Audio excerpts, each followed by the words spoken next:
ఒక అద్భుతమైన మాట చెప్పారు సార్. సాయి ప్రత్యక్షము ప్రచారం కాదు.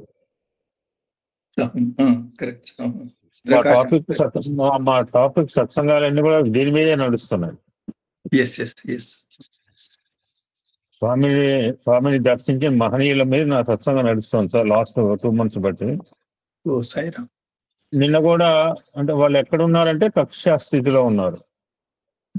మమ్మల్ని బయటికి రావద్దన్నారు. నిన్ననైతే స్వామి మీ విశ్వ చైతన్యము ఎంతో మంది ఉన్నారు, మేము లోకానికి విశదీకరిస్తాము నిన్ననే చెప్పాను. Time had not come, time రాలేదు ఇంకా. సో అప్పటిదాకా మీరు చెప్పక్కర్లేదు. మీకు ఎవరైనా ఫ్రెండ్స్ ఉంటే ఇప్పుడు మీరు మాకు చెప్పినట్టు చెప్తున్నారు సీక్రెట్స్, రహస్యాలు. ఎవరు చెప్పారు సార్? మీరు ఎవరికైనా చెప్పారా ఈ సీక్రెట్స్? నాకు తెలియదు, ఐ డోంట్ నో. ఎవరికి లేదు. స్వామి మీరు ఓపెన్ గా చెప్పకండి, ఎవరికైనా మీ మిత్రులంటే చెప్పుకోండి నా గురించి. అంతే, కరెక్ట్. ఇప్పుడు కాదు సార్, గత 4-5 సత్సంగాలు బట్టి కూడా నడుస్తుంది ఏంటంటే the time had not come. స్వామి మమ్మల్ని ఇక్కడ విడిగా ఉన్నారు. చాలా especially I'm dealing about Naranarayana గుహాశ్రమంలో ఉన్న మహనీయుల గురించి ప్రస్తావన చేస్తున్నాను గత 4-5 సత్సంగాల్లో. నిన్న ఇంకొక మాట చెప్పింది ఒక శ్రీమూర్తి అయితే, చిన్నప్పుడు ఇదే నేను 1 year బాయ్, 1 year బేబీ, అమ్మగారు చెప్పిన మాట.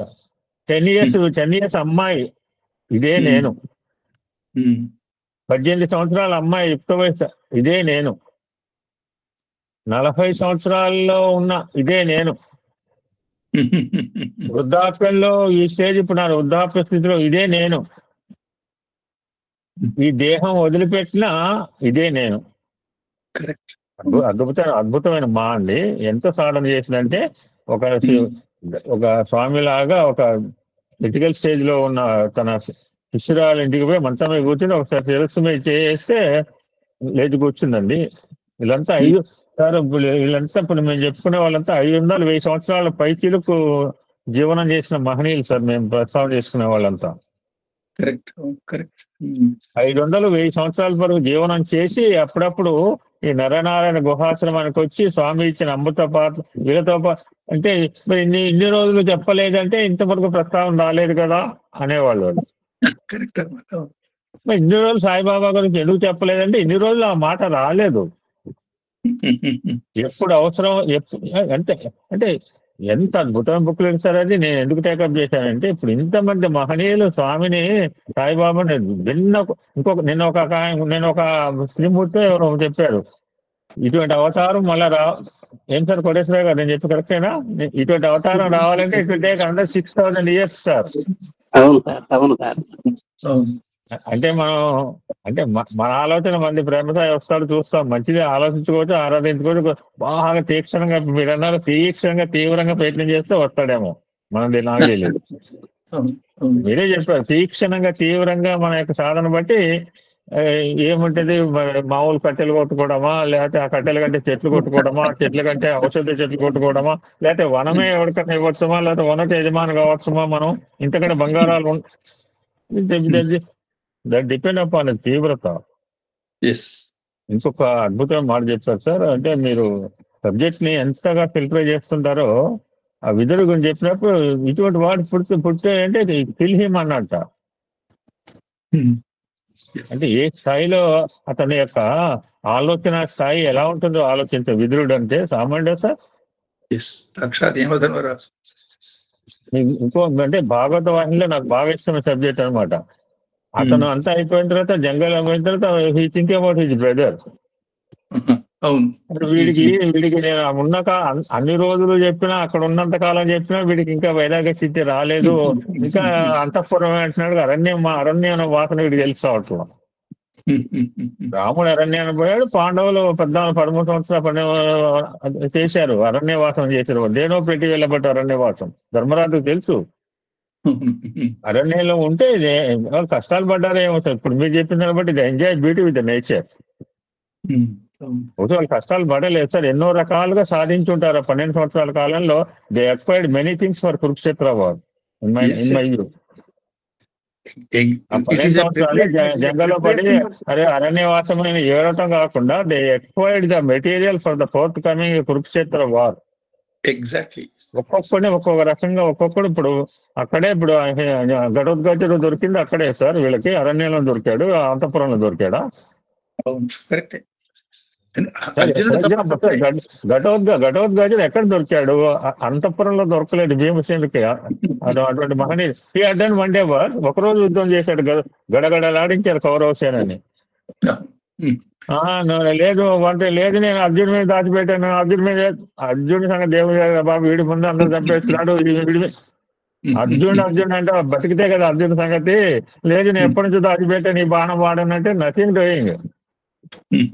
అతడు వాడని బాణం వేయించాడంటే సో అరణ్యవాసంలో వాళ్ళకి ఎంత ఆనందం. ఇప్పుడు వీళ్ళకి అక్షయ పాత్ర ఇక్కడే అరణ్యంలో దొరికింది కదా సార్. Exactly, yes.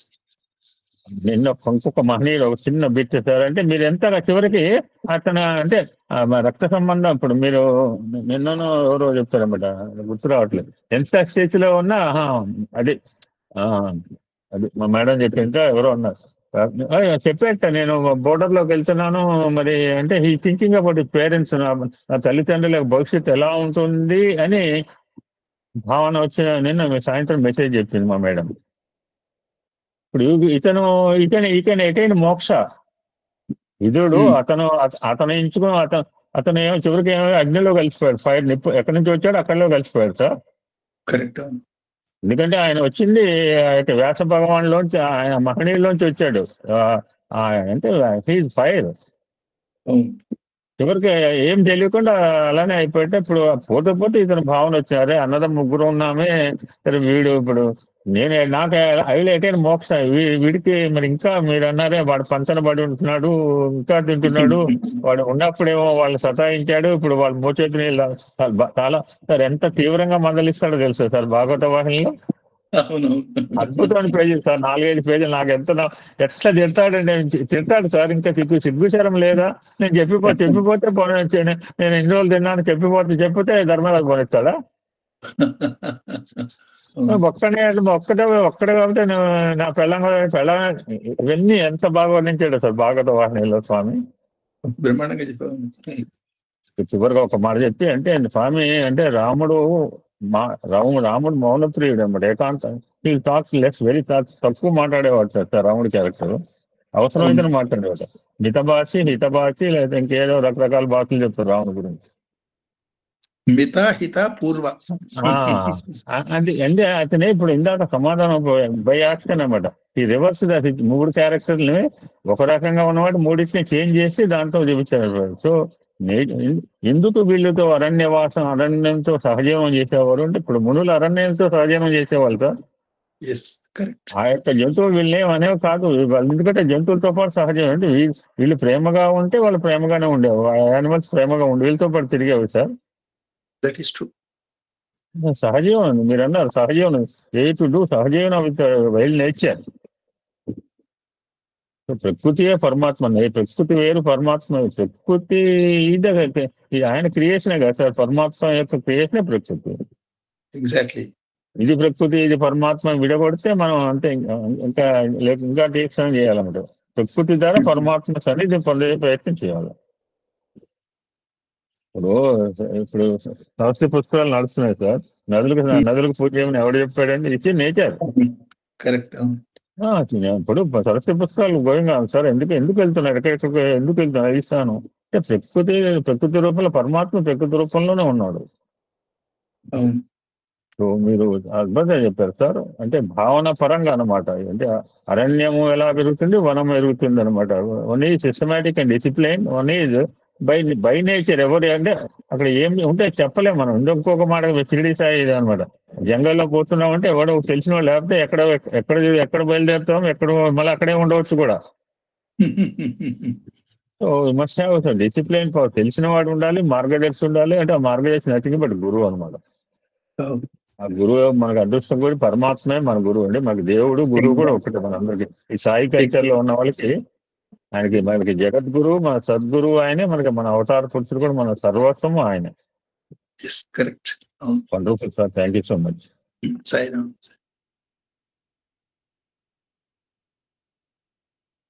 కోటేశ్వరరావు గారు. సాయిరామ్ సార్. దాదాపు మన గురువు గారు ఎక్కువగా కొన్ని చాలా విశేషాలు ప్రశ్నించడం జరిగింది. కొన్ని సూక్ష్మంగా కొన్ని నేను చేస్తాను, మిగతా వాళ్ళు కూడా కొన్ని చేద్దరు, కానీ అప్పుడు సమగ్రంగా ఉంటుందని నా ఉద్దేశం. ఈరోజు గురువు గారు అమోఘమైనటువంటి సూత్రం ఒకటి చెప్పారు. వన్యాయిచ కక్ష్యాయిచ అని చెబుతూ అంతకుముందు శ్లోక్యాయిచ అవసాన్యాయిచ అనేటువంటి సూత్రం ఒకటి చెప్పారు.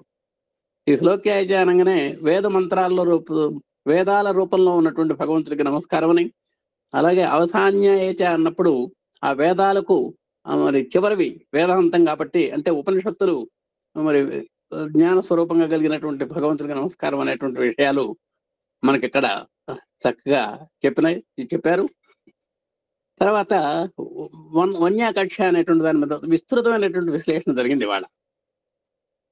ఈ వన్య వృక్ష తుల్య పదాలు అని కూడా చెప్పారు. అయితే వనం ఏమో లిమిటెడ్, వృక్షం అన్లిమిటెడ్ అని కూడా మనం చెప్పుకున్నాం. అంటే కానీ వనం అంటే మన మానవ నిర్మితమైంది కాబట్టి వనం కాబట్టి, మామిడి తోట అయినా నిమ్మ తోట అయినా మనం మానవ నిర్మితం. అది వృక్షాలు అట్లా కాదు కాబట్టి వాటికి కూడా తేడాలు చెప్పారు చక్కగా. తర్వాత ఇక్కడ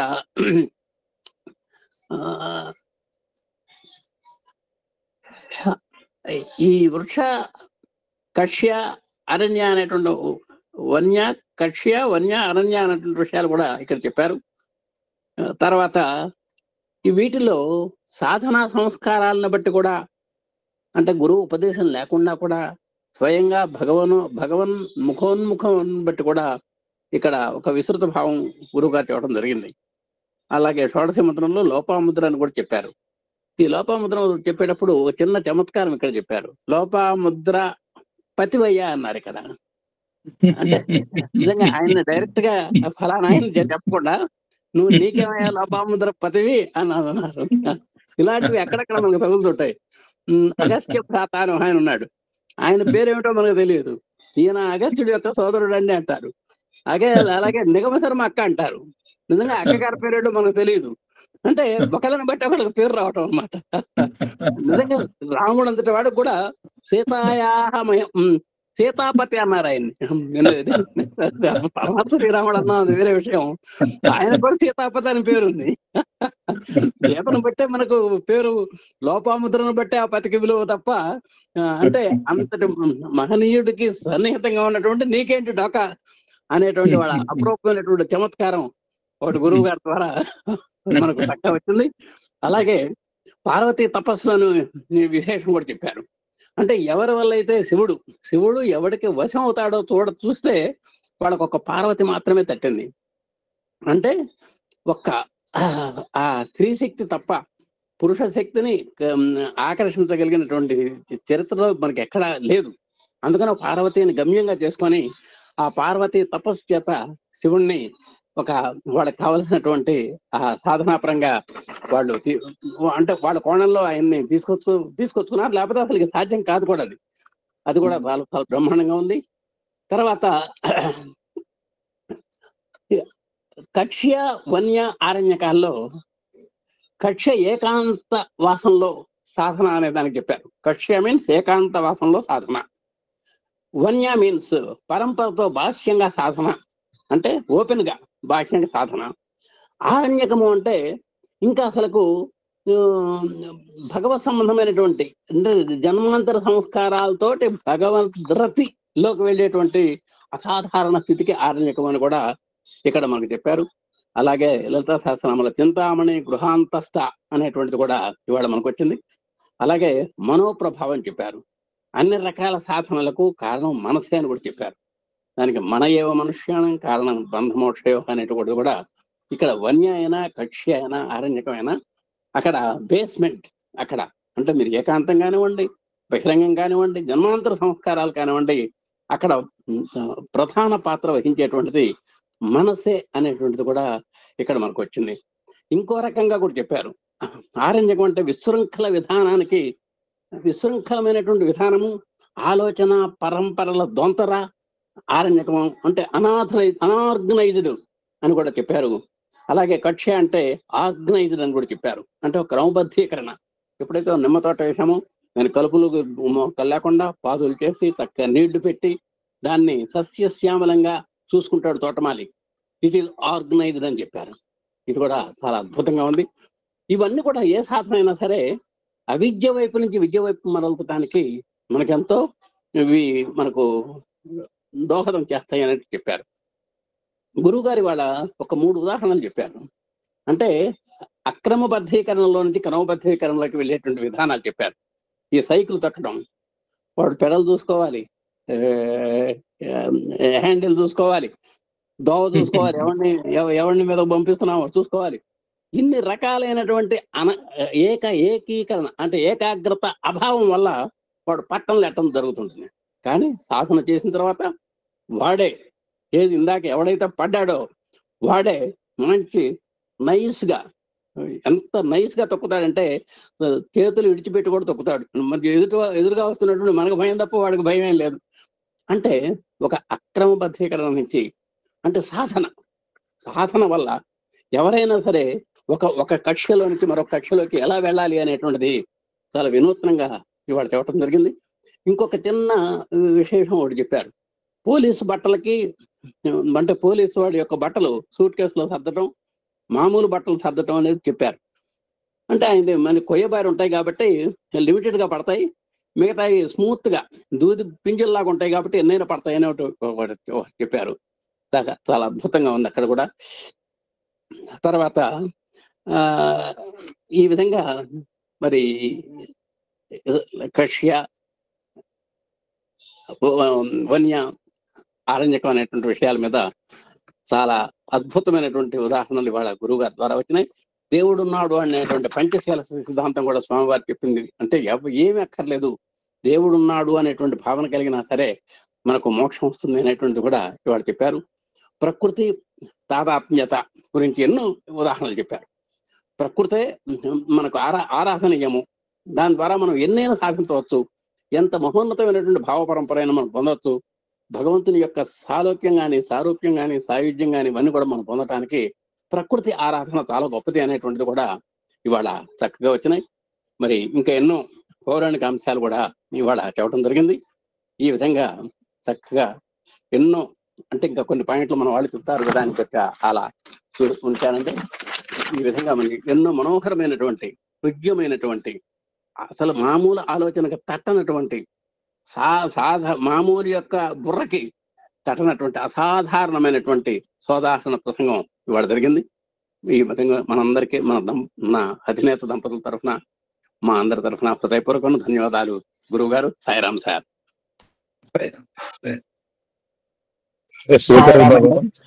విఠల్ భగవాన్ మాట్లాడండి. సాయిరామ్ అండి. సాయిరామ్ అండి. మీరు చాలా అద్భుతంగా చెప్పారు. ఇందాక మన గురువు గారు భాగవత వాహిని నుంచి కోట్ చేశారు.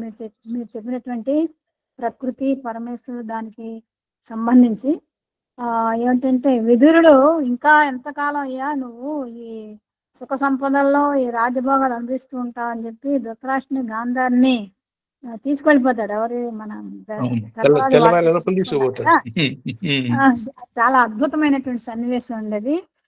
అంటే ప్రతి ఒక్కళ్ళు కూడా అరణ్యవాసం చేయాలంటే ఈనాడు మనం అరణ్యవాసం చేయడం అనేది కుదరదు. అంటే in the sense situation is not cooperative అనమాట మనకి.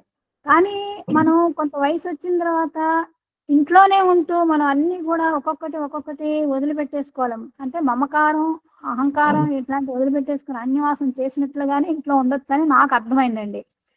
సో ప్రకృతికి క్లోజ్ గా ఉండడే భగవంతుని ఆరాధన. ప్రకృతి భగవంతుని పరమాత్మ ఒకటే కదా. సో ఈనాడు ప్రకృతిలోకి మనం వెళ్ళాలంటే కష్టం. కానీ ఇప్పుడు మనం చెప్పారు head in the forest, hands in the society. అది కరెక్ట్ అండి. ఇప్పుడు మనం చేయాల్సింది చేతుల సమాజ సేవలో చిత్తము వైరాగ్యము అన్నారు కదా, అది ఆ విధంగా చేసుకుని మనం ఏమో అరణ్య జీవితాన్ని కొంతవరకు పాటించవచ్చు ఇంట్లోనే ఉంటూ. ఎందుకంటే ప్రస్తుత సిచ్యువేషన్ ఏం బాగాలేదు కాబట్టి బయట ఎక్కడా కూడా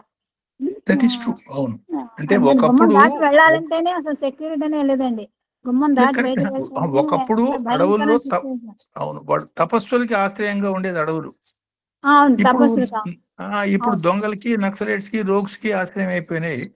అందుకని అదే. మనస్సులో దాన్ని పొందటం అనేది యాక్చువల్గా మనస్సే మోస్ట్ ఇంపార్టెంట్. కాబట్టి మనస్సుని ఏ మాదిరిగా ఆ ప్రశాంతమైనటువంటి అడవి వాతావరణానికి మనసుని తీసుకుపోగలగటమే అందులో అంతరార్థం. అదే స్వామి చెప్పిన హెడ్ ఇన్ ది అవును. Forest, hands in the society. అవును సార్, అవును సార్. ఈ విధంగా మనం ఆ అంటే ఒక వయసు వచ్చినటువంటి నాలాంటి వాళ్ళు కొంతవరకు మమకార అహంకారం ఇట్లన్నీ వదిలిపెట్టేసి అరణ్యవాసం చేస్తున్నట్లుగా కేవలం ఇట్లా ఇప్పుడు విదురుడు ధృతరాష్ట్రుడు, నాకు ఇప్పుడు ఒక ఐడియా వచ్చింది. విదురుడు ధృతరాష్ట్రుని గాంధారిని తీసుకెళ్తారు ఇంకెంతకాలం సుఖమని. అలాగా మనకి విదురులు ఎవరంటే మన అహంశక్తి బోధక సత్సంగాలు అని నాకు ఇప్పుడే ఐడియా వచ్చింది. ఈ సత్సంగాల విదురుడు అనమాట మనని అరణ్యవాసం అంటే ఇంకా ఎంతకాలం ఈ దేహం ఎంతకాలం ఉంటుంది, మనం ఒక్కొక్కటి త్యాగం చేయాలనేటువంటి ఈ సత్సంగాలు మనకు ఎంతో ఉపయోగపడుతున్నాయి గురువు గారు. మీరు చెప్పినటువంటి ఈ రుద్ర భాష మాత్రం చాలా అద్భుతంగా ఉందండి. విన్నా కొద్ది ఇంకా ఇంకా వినాలని అనిపిస్తుంది. వింటూనే ఉన్నాను. సాయిరామ్, మీకు భగవంతుడు సాయిరామ్ సాయిరామ్ సాయిరామ్. మనం ఒక కథ కూడా చెప్పుకుంటాం సార్. మీరు ఇంట్లో కూర్చొని సరే ధ్యానం ఏదో చేద్దాం అంటే ఇప్పుడు ఏంటంటే నాకు రూమ్ సెపరేట్ ఉంది, మా మేడం ఎవరి రూమ్ వాళ్ళ రూమ్ ఉంది. ఇప్పుడు అతనికి సరే ఇంట్లో కూర్చుంటే అంటే ఈ పిల్లకాయలు అడ్డం వస్తున్నారు, డిస్టర్బెన్స్ వస్తున్నారు అని చెప్పి దేర్ హ్యావ్ టూ స్టోరీస్ అనమాట. ఒకటి ఇక్కడ ఏం చేస్తాడు వీడు అరణ్యం ఇక్కడ ఇద్దరు ముగ్గురు పిల్లలు ఎక్కువ లేరు ఇంట్లో కొంపలో. వాళ్ళ గొడవ తట్టుకో, వాళ్ళ గొడవ వల్ల వీడికి కాన్సన్ట్రేషన్ దొరకట్లేదు చెప్పి నేను జంగల్ పోతాను. జంగల్లో అంటే జంగల్లో చెట్టు కింద కూర్చుంటే చెట్టు మీద 10,000 పిట్టలు ఉన్నాయి అరుపులతో.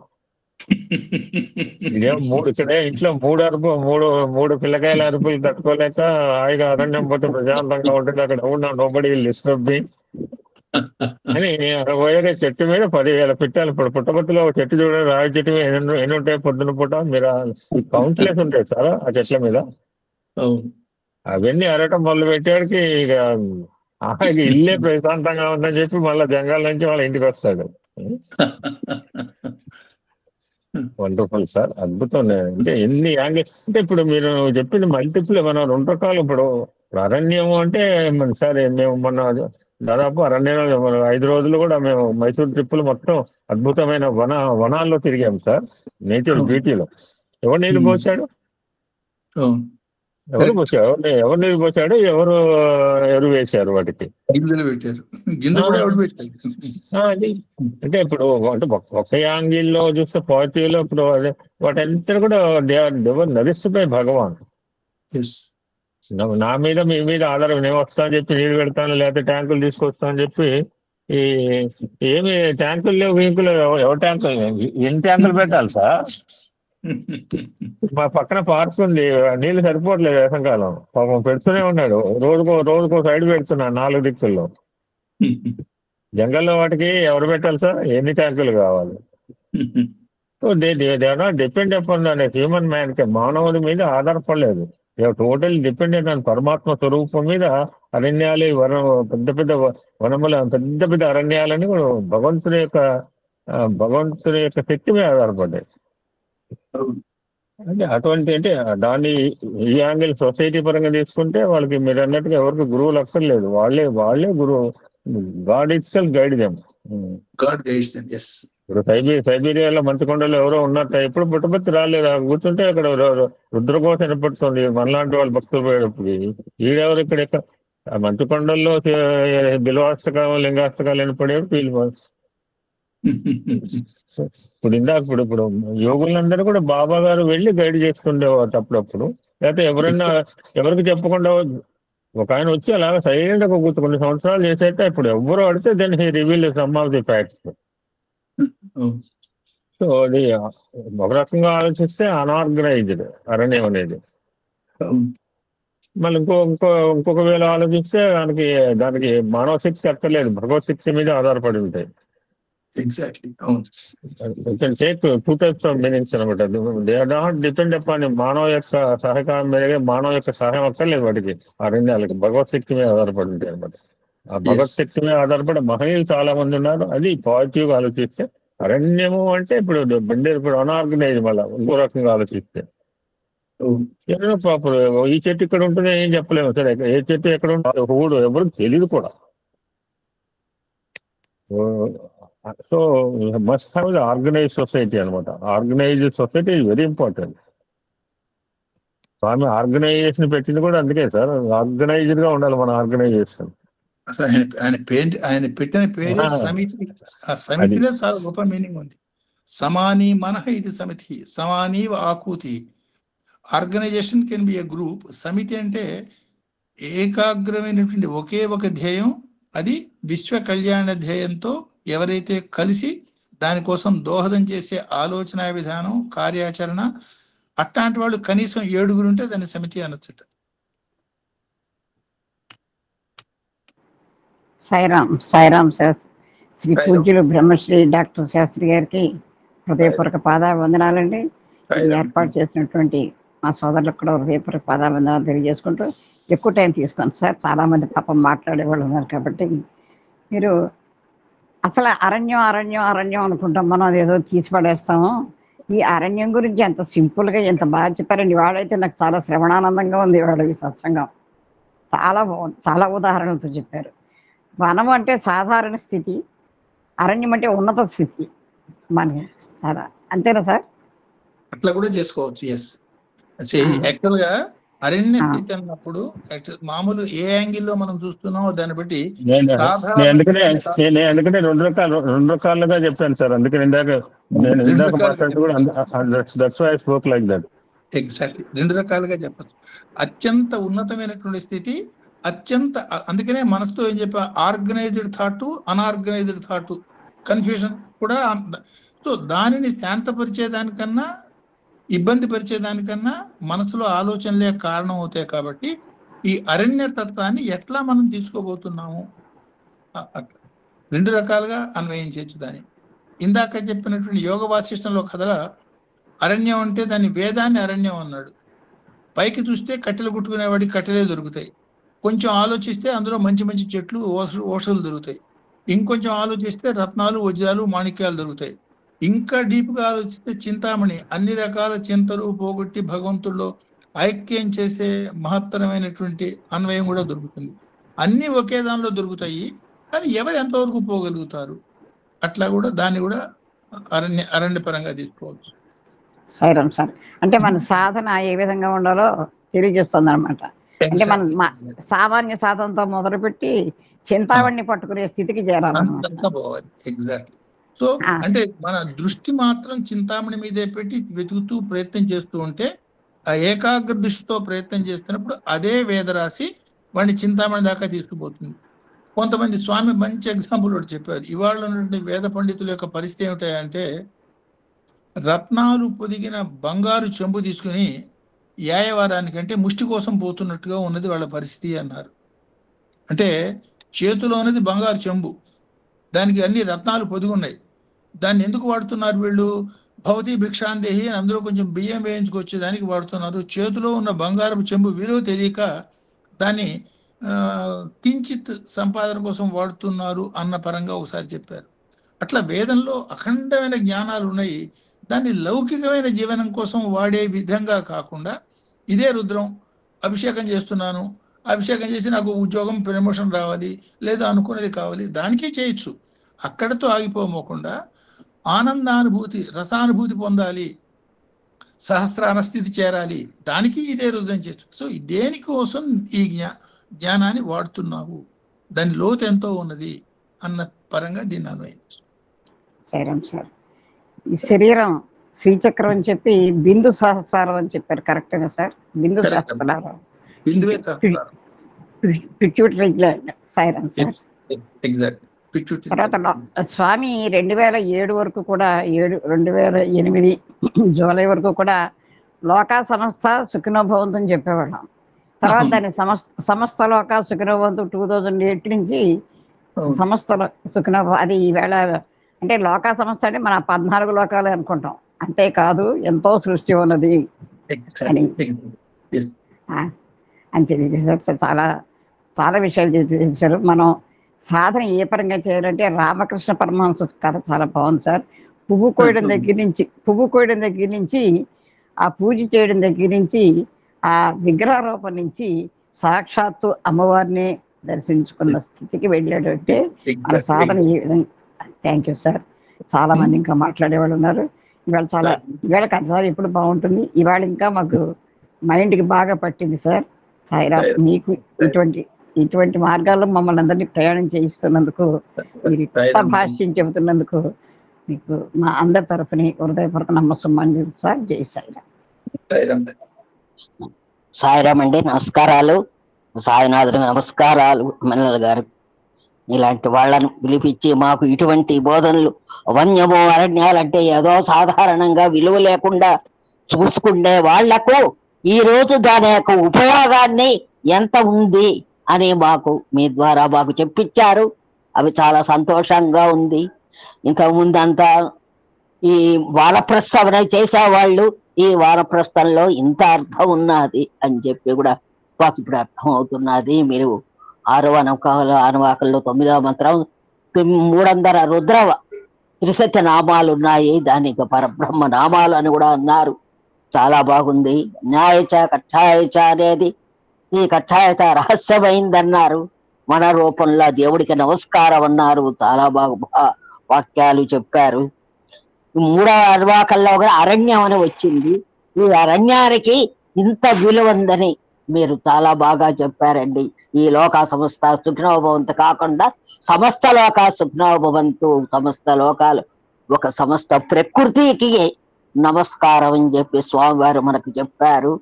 వృక్షపరంగా అరణ్యపరంగా భావాలన్నారు. వనము అరణ్యాలు అన్ని రకాల చెట్లు రకమైందని చెప్పి అన్నారు. ఇవన్నీ చాలా బాగున్నాయి. ఈ అగస్త్యుడు ఇవన్నీ చెప్పారు. లోపాముద్ర వాటిని గురించి కూడా తెలియని విషయాలు చెప్పారు. ఈ లోపాముద్ర చేసిన తపస్సు వలె అగస్త్యుడు అయినాడు. తర్వాత ఈ యోగ స్థితి జన్మాంతంగా వచ్చిందన్నారు. యోగ స్థితి సాధనాపరంగా కూడా వస్తుంది, జన్మాంతరంగా కొంతమందికి వస్తుందన్నారు. చాలా బాగుంది. తర్వాత ఈ రామకృష్ణ పరమహంసను కూడా చెప్పారు. ఆయన ఎన్నో రకాలుగా పువ్వులు కోసేది, అవన్నీ కోసి చెట్టు పువ్వులు అవన్నీ అనుకుంటూ ఉన్నాడు. ఆ అమ్మవారిని ప్రార్థించాడు. కానీ ఆమె అమ్మవారు అనుకోని ఆయన అమ్మవారిలో సాధన చేశాడు. అమ్మవారికి ఈ అరణ్య వన ఏ విధమైన నిబంధనలు లేనిది జీవనము, అరణ్యము సాధనాపరమైంది వనం. అది మనకు వర్తించుకోవాలి. ఇవన్నీ ఇది చాలా బాగుంది. సరే, మనం చిన్నప్పుడు సైకిల్ పిల్లవాడు ఒక బ్యాలెన్స్ కోసంగా తాపత్రపడి ఆ బ్యాలెన్స్ చూసుకొని వాడు బాగా నడిపినట్టు మన జీవితాన్ని కూడా మన బ్యాలెన్స్ చేసుకుంటూ ముందుకు పోవాలని చెప్పారు. ఒక చిన్న చిన్న చెట్లకు దానికి కంచె వేయాలి, కానీ పెద్ద పెద్ద మానుకు లేదు. ఆ మానుల మీదకే ఇతర జంతువులు అన్ని వాలుతూ ఉంటాయని కూడా ఒక చెప్పారు. చాలా సమాజం ఎవరు ఏ స్థితిలో ఉన్నారో ఆ స్థితిలో సాధన చెయ్యాలన్నారు. ఆ స్థితిలో వాళ్ళ గమ్యాన్ని చేరుకుంటారు అని చెప్పన్నారు. ప్రకృతిని ప్రకృతిగా కాకుండా భగవంతుడిగా చూడాలని చెప్పి ఒక మాట అన్నారు. చాలా బాగుంది అది. విదురుడు ధృతరాష్ట్రుని గురించి చెప్పాడు. విదురుడు ముందు అంత చెప్పిన ధృతరాష్ట్రం వినలేదు. కానీ అంతా ఆయన విదురుడు వెళ్ళి అరణ్యాలకు వెళ్ళి ఆయన కొంతకాలం ఉండి వచ్చిన తర్వాత ధృతరాష్ట్రుడికి అప్పటికి ఇంకా ఈ భోగాలు చాలని చెప్పి ఆయన కూడా తీసుకోబోయినాడు. తర్వాత చాలా రోజులు విదురుడు ఎక్కడనో శల్యం అయిపోయినాడు. ధృతరాష్ట్ర వాళ్ళు అగ్నికి ఆహుతైపోయినారు. ఈ విధమైన జీవనం గడిపారు. చాలా బాగున్నాయండి ఇవన్నీ చెప్పడం. ఇంకా చాలా విషయాలు మీరు చెప్తే మేము వినాలన్నది. ఇది రూపాలు నామాలు ఆధారమైనది చిన్మయ రూపం ఉన్నారు. దీనికి మా బిల్వ పత్రాన్ని సమర్పిస్తున్నాం. సాయిరామ్ అండి. బ్రహ్మశాస్త్రి గారికి సాయిరామ్ అండి, పాదాభివందనం. సాయిరామ్. ఇప్పుడు మనకి ఈ అరణ్యం అనేటువంటి పదాన్ని చిన్న అన్వయం, జనారణ్యం అనేటువంటి పదం కూడా అప్పుడప్పుడు వాడుతూ ఉంటున్నాం. నిజానికి మనం జనారణ్యంలోనే ఉన్నాము.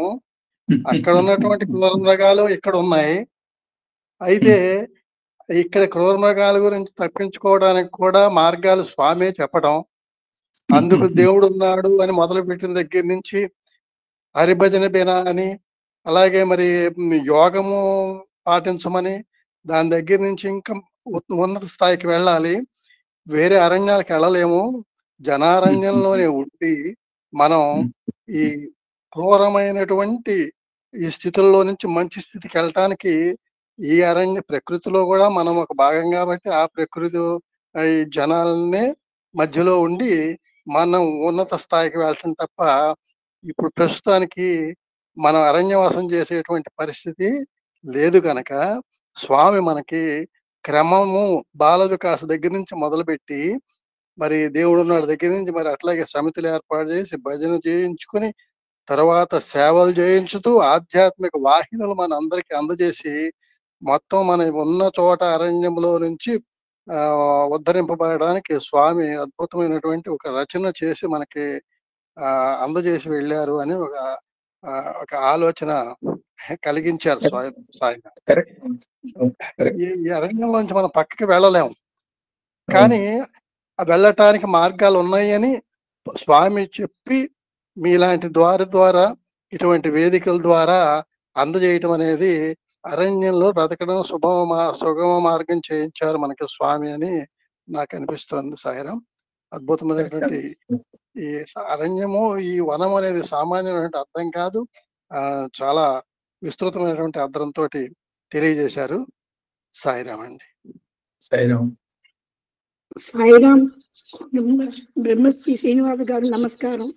నాకేమో మన మందు అరణ్యమే ఉన్నాము అని అనిపించింది. ఎందుకంటే మైండ్ అన్నిటికీ కారణం మనసే, అంటికి కారణం అని చెప్తున్నారు. మనసు అంటే ఏమి? ఏది చూస్తుందో అది పండుగ మనసు కదా. అదే అందుకే ఏది చూస్తుందో, ఏది వింటుందో, ఏది మాట్లాడుతుందో అదన్నీయే మనసు గుళ్ళ పోయి థాట్ వస్తుంది. ఇప్పుడేమో 10:30కి డైలీ మనం ఇక్కడ వస్తాం, ఇంత మంచి మంచి విషయం గురుగారు చెప్తున్నారు, అందరూ వచ్చి చెప్తున్నారు, ఇక్కడే ఉన్నాము, ఎక్కడ పోలేదు. అందుకే మనకేమో ఇది పని అన్ని చేస్తాము, ఇల్లు పని అన్ని చేస్తామే, కానీ మనసేమో ఇక్కడే ఉంది. అది ఇప్పుడు మీరు చెప్పి పోతున్నారు కదా, ఎవరైనా స్పీచ్ వచ్చి పోచేటప్పుడు అదియే రొటేట్ అవుతుంది మనసు, ఇది అది అని. అందుకే మనమేమో అరణ్యమే ఉండాలి అని నాకు అనిపించింది. సాయిరాం. ఏమో తెలియదు. సాయిరాం. అందుకనే దాన్ని ఒక మాట చెప్పాను నేను, దాన్ని తదాకార స్థితి అంటారు. తదాకార స్థితి అంటే అంటే ఘన పదార్థం లాగా నీళ్లు లాగా ఉందనుకో. సపోజ్ నీళ్లు గ్లాసులో పోస్తే ఆ గ్లాస్ ఆకారంలో నీళ్లు వస్తాయి, ఒక జగ్గులో పోస్తే జగ్గు ఆకారంలోకి వస్తాయి, బిందెలో పోస్తే బిందె ఆకారం వస్తాయి. అట్లా మనస్సుని కఠినంగా లేకుండా లలితంగా పెట్టు. అదే లలితా సహస్రనామంలో అర్థం కూడా అంతరార్థం. ఎంత లలితంగా మనసుని చేసుకోగలిగేటట్టయితే అంత తేలిగ్గా తదాకారం పొంది భగవంతుడితో లయమయ్యేదానికి దానికి తేలిక అవుతుంది. అందుకని లలితమైన మనస్సును పొందేదాని లలితా సహస్రనామం యొక్క ధ్యేయం. అందుకే నేను అరణ్యం చెప్తున్నారే, నాకేమో ఇక్కడే ఉన్నాము అని అరణ్యంలో ఉన్నాను అట్లా అనిపించింది. అందుకే చెప్పినాను సార్. ఏదో తప్పో రైటో అది నాకు తెలియలేదు. సాయిరాం. సాయిరాం. శాస్త్రి గారు నమస్కారం. ఈరోజు అద్భుతమైన విషయాలు చెప్పారు. మామూలుగా అందరికీ అంతగా సులువుగా అర్థమైన విషయాలు ఏం కావు, ఇవి చాలా కష్టము. మాలాంటి వాళ్ళకి అసలే పూర్తిగా అర్థం కాదు. మహాపద్మాటవీ సంస్థ కదంబ వనవాసిని అని చెప్పారు. కదంబ వనవాసిని వదిలి చెప్పేశారు మహాపద్మాటవీ సంస్థ అన్నది. ఈ నామంలోనే అటవీ సంస్థ అన్నది కక్షాయికను కదంబ వనవాసిని వన్యాయికను మనం అన్వయించుకోవచ్చా? చేసుకోవచ్చు, అట్లాగే చేసుకోవాలి అంతరార్థంగా. ఇప్పుడు అందుకనే బిందువుని శ్రీచక్రం యొక్క బిందు స్థానం మన శాస్త్రాలు అనుకున్నప్పుడు మన మనోస్థానాలు ఇవన్నీ అవుతాయి. ఆ మనోభూమికలన్నీ దాటిపోగలిగినప్పుడు మాత్రమే పొందగలిసినటువంటి అఖండ శివశక్తి ఆనంద స్థితి పొందటమే ధ్యేయము. ఇవన్నీ దాటిపోవాల్సిన అని చూడటమే అంతరార్థం. అందరూ ఆ మహాపద్మాటవీ సంస్థ అనే పెద్ద కక్షాయ సంస్థ కదంబ వనవాసిని అనేది మన అన్ఆర్గనైజ్డ్ ఆర్గనైజ్డ్ లో వచ్చి ఉన్నది అని అర్థం కదండి. ఎగ్జాక్ట్లీ. సాయిరాం గురుగారు, ధన్యవాదాలు. శాస్త్రి గారు నమస్కారం. ఫైనల్ గా ఒక మాట సార్, మా సోదరులు చెప్పాడు, ఎంతమంది గుర్తుందో ఏమో మరి, అరణ్యవాసంలోనే విదుర ధర్మ ఎంత గొప్పవాడంటే సార్, ధృతరాష్ట్రుని ఒంటరిగా పంపలేదు సార్. అవును, 3 సంవత్సరాలు అక్కడే గడిపెట్టారా నేను రాజ్యాన్ని వదిలేస్తూ. వెతుకుతూ, అవును, కరెక్ట్, అవును. మా సోదరుడు చెప్పాడు, ఎవరైనా ఎస్ అంటారా నేను చెప్పిన మాటకి? నా ఒకటికే చెప్పాలి సీక్రెట్ గా, మనందరికి ఓపెన్ గా చెప్పాడు ఆయన. 3 సంవత్సరాలు రాజ్యాన్ని వదిలేసి వాళ్ళ పెదనాన్నగారి దగ్గరే ఉంటాటండి పాపం. చూడండి చూడండి, అవును. ఎంత మంచివాడండి. ఎందుకంటే పెదనాన్న కష్టపడిపోతారు, ఇద్దరు గుడ్డుగా మరి అని associate them for 3 years keeping the ruling aside. ఎవరికి అప్పచెప్పేసి 3 సంవత్సరాలు అరణ్యంలో ఉండిపోతాడు, చేసిన వనవాసం రాలని చెప్పి పాపం. Greatest personality sir, greatest thing. అనూహ్యమైన పర్సనాలిటీస్ అండి, సామాన్య సార్. అందుకనే అద్భుతం sir. Thank you so much. Sairam Sairam. We'll meet next Monday on 26th. Okay, thank you very much. Sairām. 26th Monday. Okay, we'll do that. Sairām. Sairam sir, ధన్యవాదాలు.